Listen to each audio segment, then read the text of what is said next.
Today is October 13th in the year 2003. I'm Karen Herman with the Archive of American Television. It is my great pleasure to be interviewing executive producer of Meet the Press, Betsy Fischer, here at NBC News in Washington. Let's start with a few biographical questions for you. Your Okay. first question is, what was your name at birth? Elizabeth Scott Fisher. When were you born? I was born February 17th, 1970, Where? in New Orleans, Louisiana. Is that where you grew up? Yes, I did. I lived there all my life until I came up here to go to college. What did you want to be when you grew up? When I was younger, I really wanted to be a detective. I loved Nancy Drew, and I loved to find things out, and I was always very curious, so that's what I wanted to do. Did you watch a lot of television growing up? I didn't watch a lot of news, but I did watch a lot of television. We used to watch Little House on the Prairie all the time. Wonder Woman, I was a big fan. So we were restricted on certain times that we could watch, but we liked to watch television. What are your parents' names? My mother's name is Sally Ford Fisher, and my father's name is George Fisher. Do they work? My mother is a voice teacher and a piano teacher, and she's an opera singer. And my father is a minister. He just retired a couple of months ago. Where did you go to high school? I went to a high school called Grace King in Metairie, Louisiana. College? Up here in Washington, D.C. at American University. What did you study? I studied political science, kind of a pre-law track. That's what I decided when I was in college that I wanted to go to law school afterwards. So I focused a lot on politics and law-related courses. What interested you in politics? I always liked the debate of politics, looking at both sides of an issue. I found the process very fascinating, so that's what I liked the most. Did you watch Meet the Press at all? I probably watched it a couple times, but probably on Sunday morning as a college student, I was not always awake to watch it. Did you follow politics in the press? I did. I really like to watch a lot of news, like news television shows, nightly news I like to watch, and the News Hour, and interview shows as well. And when did you first become interested in television? How did that happen? Really by accident. I decided to do an internship when I was in college. I had done a couple internships. I had done an internship on the Hill. I had done an internship at a law firm. And I decided that doing something with journalism or politically related would be a good thing. So I was looking through the internship opportunities in our career center and came across NBC's Meet the Press. Noticed it was a couple of blocks from school. Thought that would be nice and easy. I could sleep late and not have to worry about getting in traffic to get to an internship. So I decided, well, it sounds interesting, I'll do that. And then I ended up staying and doing, after the internship, I did 2 internships here, a fall semester and a spring semester. And then I graduated and was going to go home to Tulane to go to law school. I was enrolled to go there. I had my summer reading list, and they offered me a part-time job here at Meet the Press doing research-related things for the election. So I decided to do that until I started law school in the fall. And then we were in the midst of the election. I had a great time covering the conventions, working, and I just became extremely fascinated with everything and decided to defer my admission to law school to stay here at NBC. So I stayed through I was going to stay through the election in November, and then I was going to go back home to New Orleans. So I did that, and then they said, well, would you like to stay through the inauguration? I said, that's great. So I stayed through the inauguration, and then a permanent position came open, and they offered me a job doing it as a permanent researcher. So I decided that I would do that and forego law school. What year was that? That was in 1992. What year did you say it was? 1992. I had interned here in 1991, and then I graduated from college in 92. Now, what is the job of a researcher at Meet the Press? Basically combing through a lot of articles, newspaper articles, doing a lot of reading, pulling things out, creating a filing system so when we decide on a certain guest that week, we can go back to the research and pull it out easily. So the researcher really oversees kind of creating a briefing book for the producers and the moderator to go through in preparation for questions. That's the central part of the job. Now, how are the candidates assigned? The candidates for a briefing book. I mean, how are those assigned? Well, it's just whoever we're going to have on the show that week. So whoever we decide that we're doing on the show, that's the week that we're going to do the preparation. So we have kind of an intricate filing system that we created for all the candidates, broken down by subject matter. If Clinton had said something regarding the economy, we clipped out an article and would mark Clinton/economy on it and put it in a folder.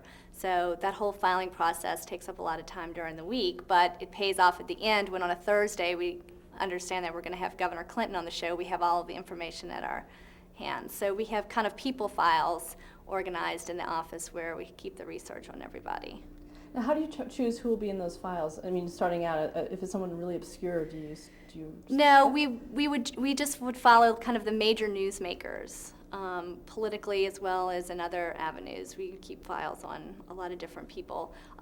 Back when I started doing research, there was no such thing as the internet, so we were very limited on newspaper clips. We would literally read all the papers and clip them out. Nowadays, it's a lot easier in terms of the internet and going to and typing in someone's name and coming up with the articles about them. Now, how far would you dig? It just depended on who the person was we're having on the show. We could go back years, and we have a lot of times Tim will use a quote from somebody 12 years ago.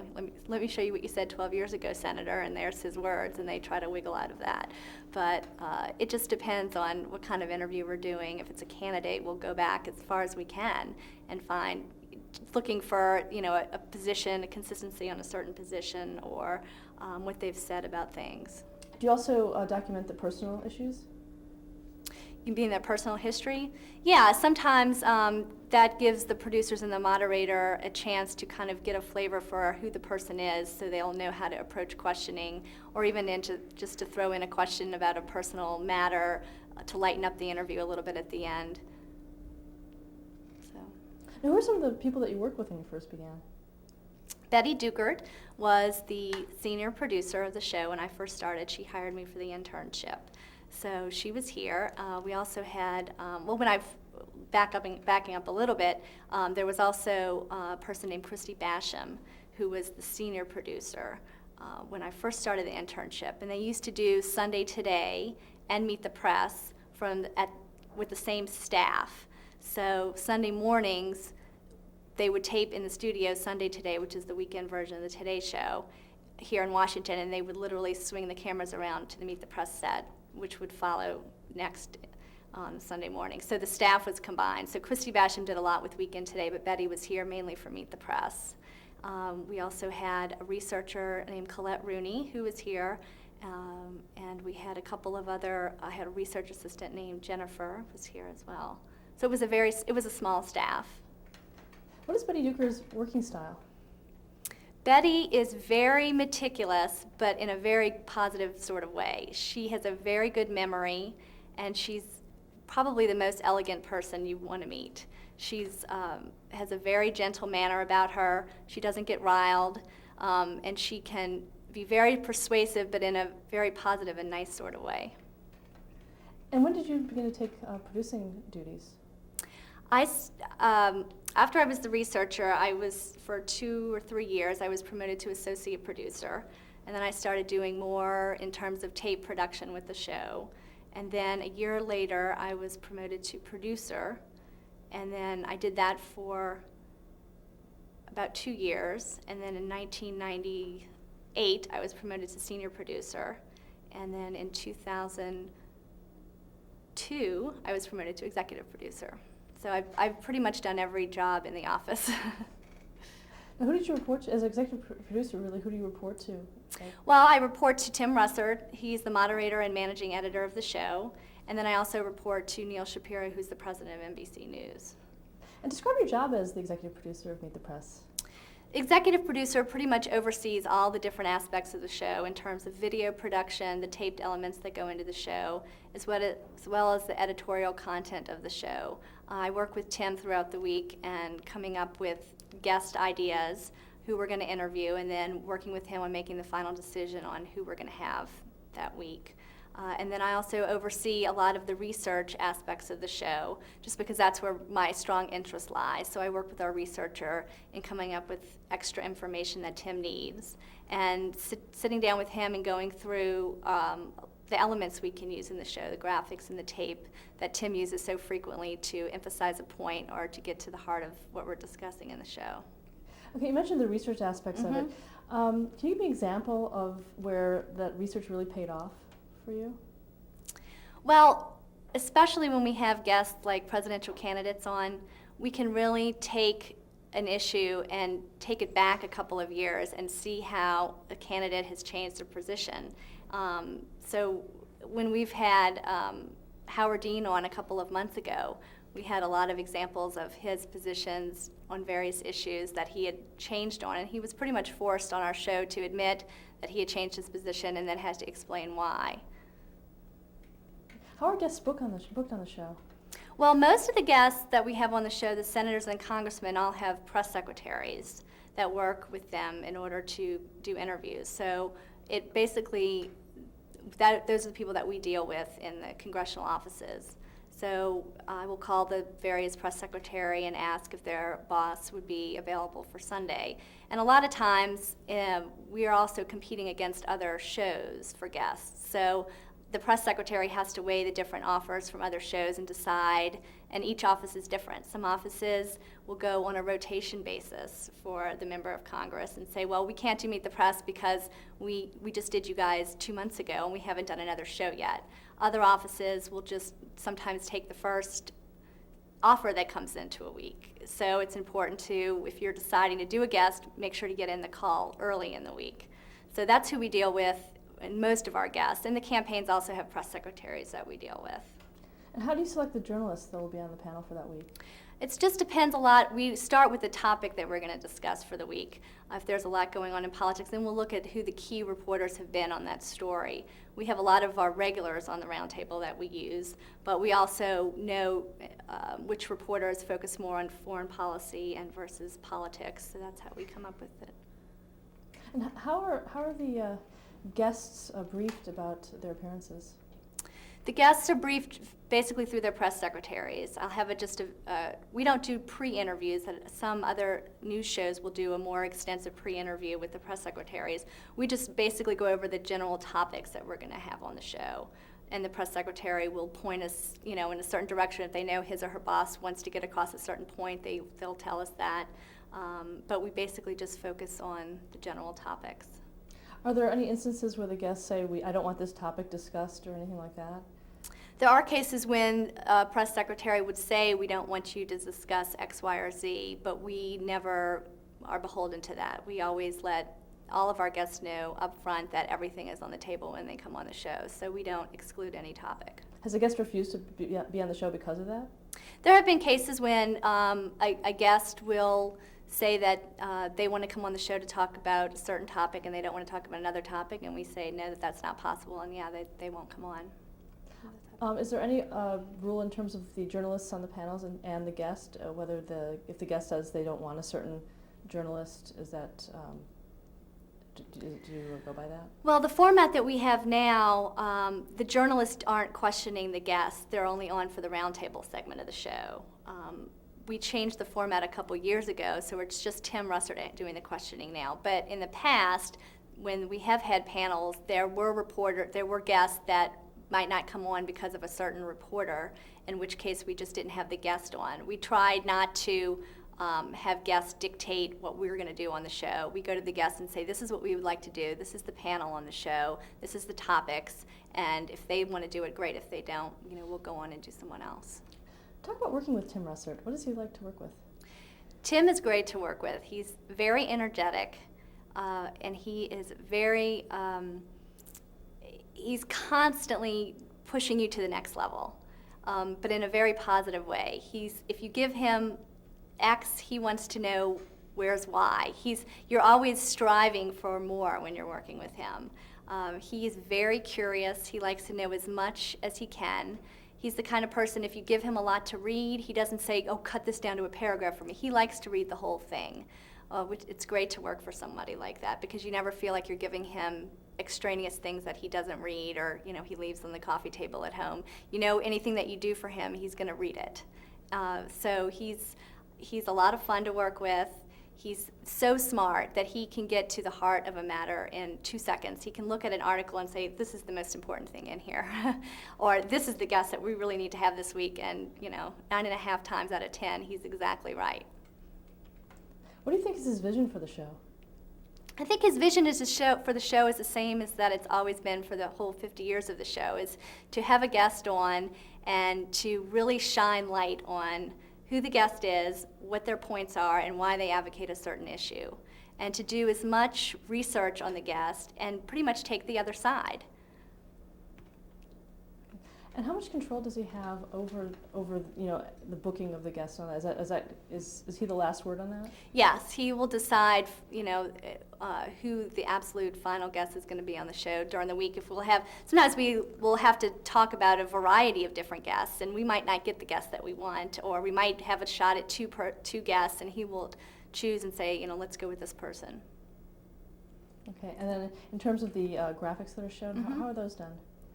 Tim and I on Fridays go through all the research that's been put together throughout the week for the show, and I will offer to him, certain suggestions for graphics, and he also will read through things and circle different ideas, highlight different sections of an article, and then we'll work on putting those together, and then coming up with kind of a graphics list, which a lot of times he tailors down. Sometimes we'll look at the list and we'll say, we have a 2.5-hour show here, so we have to scale back on things. But it's kind of a collaborative process on Fridays of going through the research, figuring out the most important things that he needs to illustrate the point, and then he bases his questions off of the graphics. So it's kind of a process that goes on throughout the week. And a lot of times some of the articles that we'll use will also spur another thought that Tim has and says, well, let's look at this, let's follow this up, let's try this angle. Okay. Talk about the roundtable. The roundtable our format is such that we have a roundtable some weeks we don't, and I think it's very helpful to us because we're really beholden a lot to the news. So if there's a big news week going on and we have the opportunity to have 3 newsmaker guests on the key topics, then we don't have to do a roundtable. But if there's a week where the news would dictate an issue that needs to be discussed and different sides need to be presented, then we can do the roundtable. And we have our regulars that we call on to come on to the roundtable. David Broder has been with the show for 40 years. He started as a questioner, and just a couple weeks ago we celebrated his 40th anniversary as a part of Meet the Press. I gave him a cake at the end of the show. And then we also have people like William Safire, Robert Novak, Dana Priest of the Washington Post, just a variety of good reporters, solid reporters that we can call on to discuss a certain topic. Talk about what makes a good guest? What's the best guest you can get? A good guest is somebody who's obviously in the news that week, that is not afraid to come on and really say what they think in a candid sort of way. Just last week we did an interview with Senator Lugar on the show, and he made a lot of news because he really challenged a lot of things that were going on in the administration right now, and that's not always typical of a guest, a Republican member of the party. So having him last week kind of take an issue to the next level is the best sort of thing that we can do. We try not to rehash what last week's news is. We try to move an issue forward and take things to the next level. Do you keep abreast of the ratings? We do, and the ratings for us, in this business, it's the only measurement that we have of, like it or not, of success. If you run a restaurant, you look at the number of people you have to come into your restaurant in a given week. In the television business, the only way you can really tell how you're doing is to look at the ratings. So in that sense, we do look at the ratings just in terms of where we are. But we don't look at the ratings, and it would be crazy to anyway because you can't make sense of it, of which guest influences ratings in a certain way. A lot of times people ask me, does a certain guest do well in the ratings? And I don't think there's a way to really tell that. What kind of audience response do you get? We have, especially now with the internet and email over the past couple of years, people just do not hesitate as they're watching the show to log on our website and fire off an email, positive or not. So we get probably about 3,000 or 4,000 emails a week on the show. And it's usually probably half and half in terms of positive and negative. And it can be, Tim will get a lot of emails, after we interview a presidential candidate. Oh, you were so easy on him, you let him off the hook, you're totally liberal. And the next email in the same interview, you're a right-wing crazy, So that's what we use to decide, how we're doing an interview. If you get the same kind of response, totally different responses from the same interview, that's a good thing for us. Do you have a dream interviewee? Someone that hasn't been on the show yet that you'd love to get? I think we would love to get President Bush as president on the show. We did 2 interviews with him when he was running for president, but he has yet to do a Sunday morning interview as president. Has it been requested? Yes, we have a standing request and we'd love to have him. Talk about some of the major news events that have occurred since you began on the show. Gosh, everything from September 11th was a huge issue, and ironically, I was not here for it. I was in the hospital getting ready to have my daughter on September 11th. So that was interesting for me as a television producer to watch what was going on and not being able to be involved in any aspect. I was sitting in my hospital room, and there was 2 television monitors, and my husband had brought in another television with a VCR so I could watch movies while I was there. And so we had all 3 TVs going on all 3 different networks, and I was just mesmerized and horrified at what was going on. But it was in an odd sort of way because I couldn't participate in it at all. So, but that was a big issue for the show. We did a big interview that week, actually the day my daughter was born, September 16th, with Vice President Cheney at Camp David. It was the first time a television broadcast had been done from Camp David, and Tim did a live interview with the Vice President that morning. So. Any other major events? Well, we've done a lot of conventions, political conventions. We were very involved in doing Iowa, New Hampshire, all the presidential candidates during the election season. Last year we did a series of debates for the Senate candidates, which was interesting to put together. We had Senate candidates from all of the major races come on the show and we dedicated the last half hour of our program for about 3 or 4 weeks to doing Senate debates. And those are the kinds of things that I personally like, just to be able to get into the various issues in the campaign. Where do you see the show going? Well, fortunately, I see the show staying a lot as it is right now. I think it's kind of a safe place that viewers can turn to, and they know what they're going to have every week. They know that they're going to have the very best debate on a political topic. They know they're going to see both sides of an issue. And I think that in the world of changing news, I think that's kind of refreshing for viewers to know that they can rely on a Sunday morning to look at the show and hear the best guest on the best topic every week. Now Betty Dukert spent 41 years on the show. Right. Do you see your career on the show going that long? I don't know. I've been here 12 years. I love my job. But who knows what the future will bring. I would have never thought when I was an intern here that I would still be here now. So I try not to plan too far in advance on things. But as long as I'm enjoying what I'm doing and enjoy the people that I'm working with like I do now, I will stay here till the end. So hopefully we'll be interviewing you again. Yeah. Thank you so much. Thank you. You want me just to talk about? This is our picture of our set when we first decided to redo our set. We wanted a couple things we thought were important in the set. We wanted to show Washington, obviously, since this is a Washington-based show and we so frequently deal with Washington guests. We thought it was important to incorporate that in as well. And then over here on which we call the letter wall, which is usually behind the guests, we felt it was very important for branding-wise to have Meet the Press behind the newsmaker, because our clips are rerun all day long on Sunday and Monday on various news channels and also run in the paper. So it was important to us when we see other pictures in the paper of something that our guests said on the show to see that Meet the Press behind them. And in this obviously just the world map that we thought color-wise fit in with the sequence well. So we've had this set since 1996, and it's held up very well.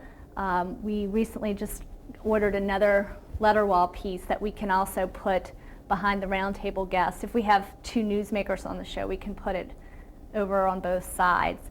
Sometimes we'll have newsmakers on the show that follow each other, but they don't want to sit next to each other. We've had that happen once. Or we've had 3 or 4 people and we want to have the Meet the Press letter wall behind them. Is that okay, Karen? Yes.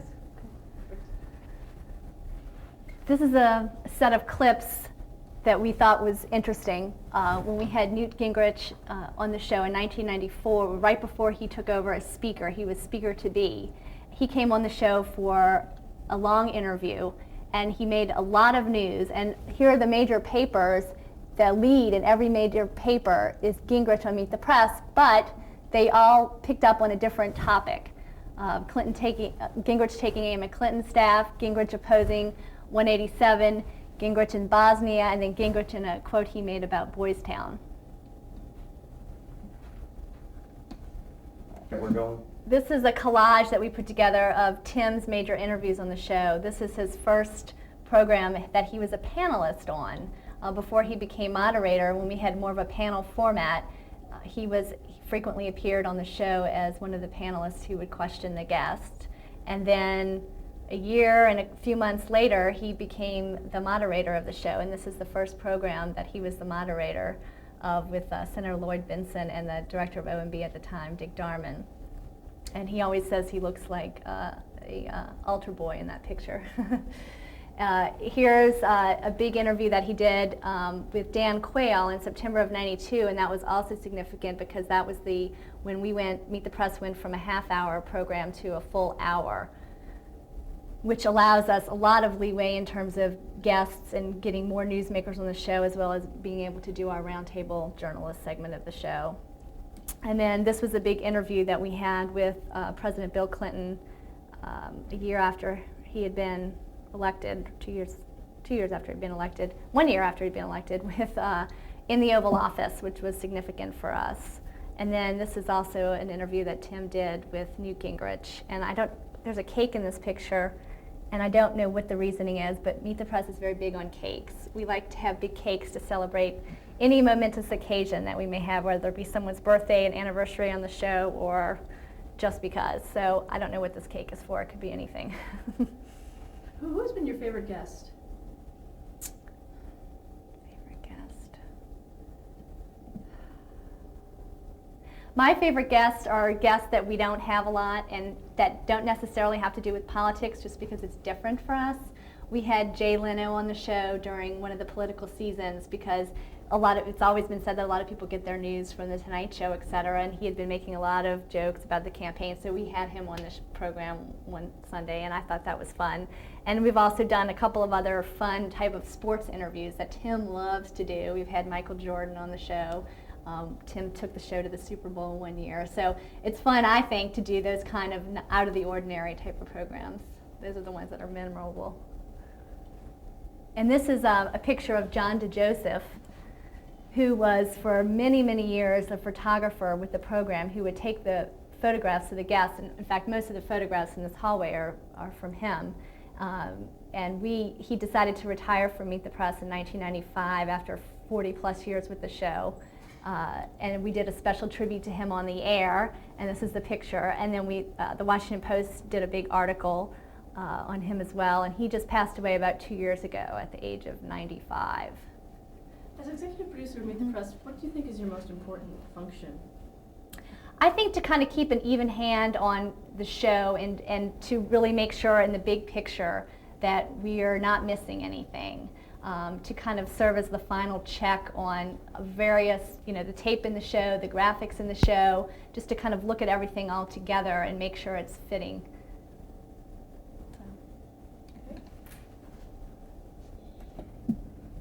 This is one of my favorite pictures here from Meet the Press. This is a show that was done in December of 1949, and it features all women on the show, women panelists and a guest who is a woman. And the the story behind the picture is this was the night of the famous gridiron dinner here in Washington, where all of the male journalists and men politicians would gather, and it was also the night that they were taping Meet the Press, so with all the men gone, they decided to have an all-woman show. And go ahead. This is the first Meet the Press picture that we have, the earliest Meet the Press picture that we have of a show. A lot of the early show tapes and photographs are no longer available.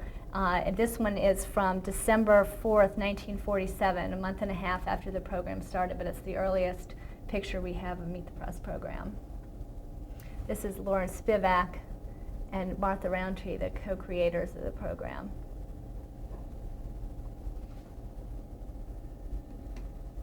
Great. Okay, go ahead. Okay, this is a collage of photographs of the Kennedy brothers on Meet the Press, with a very interesting letter from their mother, Rose Kennedy, wrote to Mr. Spivak and says, "Thank you for sending us the photographs of our three